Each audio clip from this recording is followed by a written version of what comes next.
మీడియాలో నిరాధార కథనాలు ప్రసారం చేసి రాష్ట్రంలో శాంతి భద్రతలకు విఘాతం కలిగించడం సరికాదని కాంగ్రెస్ రాష్ట్ర వ్యవహారాల ఇన్ఛార్జి వీరప్ప మొయిలీ అభిప్రాయపడ్డారు. దేశానికే తలమానికంగా ఉన్న ఆంధ్రప్రదేశ్లో ఇలాంటి పరిణామాలు చోటు చేసుకోవడం దురదృష్టకరమన్నారు. మీడియా స్వార్థ ప్రయోజనాలు పక్కనబెట్టి బాధ్యతాయుతంగా వ్యవహరించాలని సూచించారు.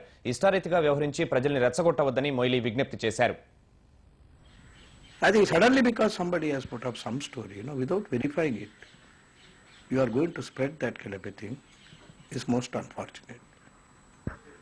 I don't think whoever it may be, whichever party he belongs to, whichever segment of the society he belongs to, first of all he is an Indian, then a person belonging to Andhra, he needs to preserve peace.